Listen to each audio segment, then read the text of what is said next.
So we all know that the current Indian team is an absolute disaster. Now let's try to understand how this disaster came about. Here is our team.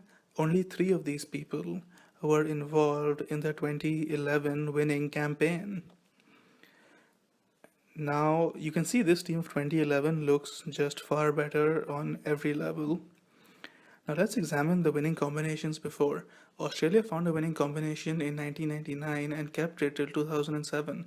Here's the last time the World Cup was defended successfully. How many players did they retain? 6 or 56%. You can see the entire top batting order stayed the same. Their winning opening combination of Adam Gilchrist and Matthew Hayden won them matches for a full decade. Then we have their team in 2003, which also successfully defended the World Cup, and 5 or 45% of that team was retained from 1999. You can see Adam Gilchrist and Ricky Ponting playing right through the decade. The West Indian cricket team in 1979 had also defended the World Cup, and they retained 5 of their players. You can see all-time greats here: Clive Lloyd, Andy Roberts, Gordon Greenidge, and the incomparable Vivian Richards. Now, all-time greats happen when you let them play for a long time. MS Dhoni has, for some reason, thrown out a lot of talent in the Indian cricket team for reasons best known to himself. Now, this is the team that should be there, the 2011 World Cup team, bar Sachin Tendulkar, who has retired. However, let's try to analyze if any of these changes make any sense at all. Our opening batsman is Ajinkya Rane, who has replaced Virender Sehwag. Now, Rane has a worse average and strike rate than Sehwag, and also Gautam Gambhir, who was involved in the previous campaign and who is this time going to watch the World Cup from the comfort of his living room. Now, the most shocking change in the team has to be Yuvraj Singh. Two players have been included in the all-rounder category. We have Stuart Binney and Akshar Patel. As you can see, their batting statistics are much worse than Yuvraj Singh. Now, let's have a look at their IPL statistics because both Binney and Patel have not really played much in ODIs. As you can see, once again, Yuvraj's batting average is better and he has a very competitive strike rate. Now, all-rounders are supposed to bowl as well, so we see Yuvraj has decent bowling statistics as well, lowest average, which is the best, and a decent strike rate. Now, let's not forget that Yuvraj Singh was the man of the series in the 2011 winning World Cup and the 2007 winning T20 World Cup. A winning team needs someone who can hit sixes in the big grounds, who can play aggressively, who can.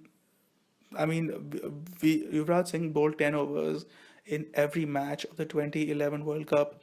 That is how important he was as a bowler. And who is are Stuart Binney and Akshar Patel better sloggers than him? Can they clear the big grounds of Australia? Only Yuvraj Singh can do that. To leave him out was a very defensive decision. Now let's have a look at the bowling. Um, the primary problem with India in this tour of Australia has been their length. They bowl short of a length because the Australian pitches have more bounce. Now, a full good length makes the batsman play with a straight bat. This means that any movement in bounce is negated because the bat is vertical. So if it bounces more, it just hits the bat. Nothing happens. So the variation has to be lateral in terms of swing, seam, or cut. If you bowl short, you're relying on variation in terms of bounce because the bat is horizontal. So lateral movement is negated, cancelled out by the shape of the bat. Here is a short delivery, here is a full delivery. The short delivery has the point of variance or the point of bouncing much earlier. This means that the batsman has more time to react. The full delivery gives the batsman less time to react. The reason that an Australian bowler can get away with bowling short is because they bowl at 150 kilometers an hour, like Mitchell Johnson. So even though the batsman has more time to react, he actually still is short of time. The Indian bowlers bowl 20 kilometers an hour slower, especially with the departure of Ishant Sharma. So they need to give the batsman as less time as possible between the point of variation or bouncing and the point of impact. Now, here is a full delivery. You can see the length of the stumps there. Now, if you bowl a full delivery, the batsman has to play with a straight bat, offering the full face of the bat. If he wants to play square of the wicket, either on the offside or on the leg side, he has to close the face of the bat. The moment the face of the bat is closed, it becomes difficult because there's less of the bat available to hit the ball. So the shot has to be more accurate. Now, to hit the ball with the conservative full face of the bat, the ball has to be hit down the ground or into the V. Now, this is Dhoni's usual field placement. You can see the two mid on and mid off are very deep in the circle. They prevent the boundary instead of preventing the single. Further, he scatters the field all over because he normally encourages the bowlers to bowl short. When you bowl short, the field has to be spread all over because the square shots become possible. Now, with the new rules, only 4 players can be placed outside the circle at any point in the entire 50 over duration. So that leaves at least 2 places in the field completely vacant. If he bowls full and forces the batsman to play with a straight, full face of the bat, he can then predict where the shot is going and place 2 attacking fielders to prevent the single and dry up scoring altogether. By bringing mid on and mid off in by about 5 or 10 yards, he prevents the single straight down the wicket in the V. Anyway, let's go back to batting strategy now. Having discussed bowling strategy, let's go to batting strategy. The batting innings are divided into 3 parts. The new ball, 0 to 20 overs, then 20 to 40 overs, and then 40 to 50 overs. The most difficult part is scoring competitively with the new ball because the chances of getting out here are very high. Now, the 2 best batsmen in the Indian cricket team are Virat Kohli and MS Dhoni. Both of them have completely shirked the responsibility of opening the innings. They do not want to risk getting out for the new ball. Dhoni is completely wasted in a slogging role, which can be done by any of the all-rounders or even the bowlers. Ajinkya Rahane and Shikhar Dhawan almost guaranteed to get the team off to a slow start. Rahane has a strike rate of 77. Dhawan is woefully out of form. Sharma can score only against Afghanistan. In 2011, India's winning combination had their best batsman, having Sachin Tendulkar, have all the courage to face the new ball, score fast with the new ball. In the final, Sachin scored 18 of 12. Even that is a good innings of the new ball because he's blunted the new ball and he's spared up 6 balls for later on. His perfect foil was then the slogger Virender Sehwag. This combination of technically correct and slogger has been replicated in all successful World Cup winning teams. Adam Gilchrist, Matthew Hayden, Adam Gilchrist, Mark Waugh in 1999. And currently in the Australian cricket team, we have David Warner and Aaron Finch, which they are by far the favourites to win the World Cup. Now, let's have a look at why India's strategy is basically a self-fulfilling prophecy of failure. There are basically 2 options. The openers do well and have a long partnership. It sounds good, but it's actually not good because they bat at a very slow rate.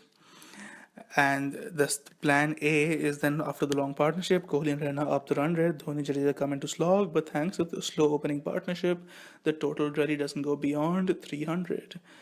Now, obviously, Kohli and Raina could get out early, which forces the total to be much slower. Now, here's the other side of the self-fulfilling prophecy. If they get out early, then there is simply no fixing the innings at all because they go into a shell. Dhoni and Jadeja come in as Dhoni comes in as the classic disaster recovery person, takes the plaudits, has a not out, improves his average.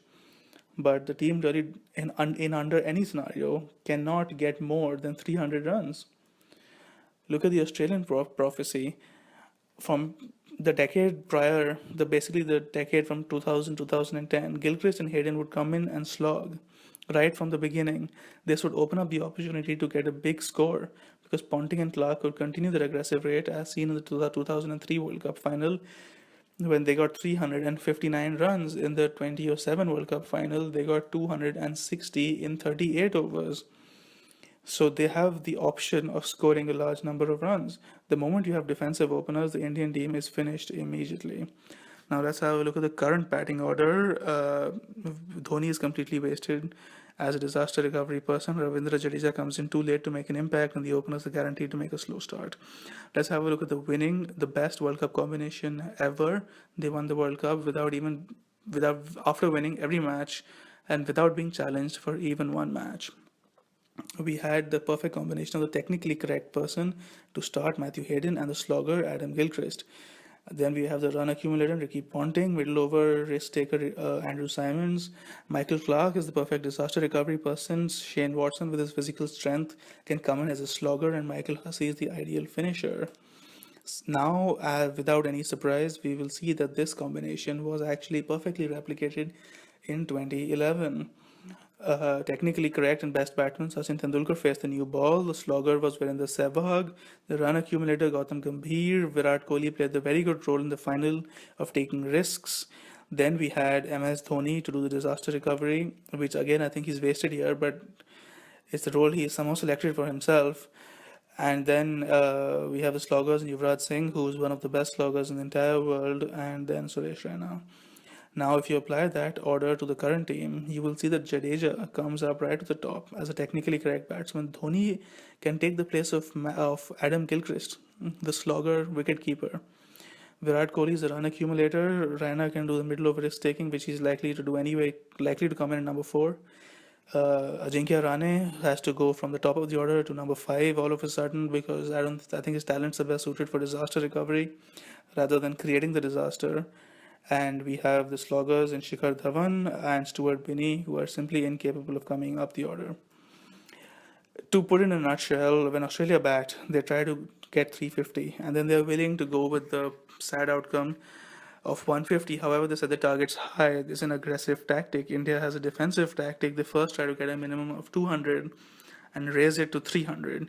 Australia, while bowling, has the aggressive tactic of trying to get the opposition out to 150, and then they're willing to concede 350, while India tries to limit the damage to 350 and then hopes that the opposition will collapse to 200.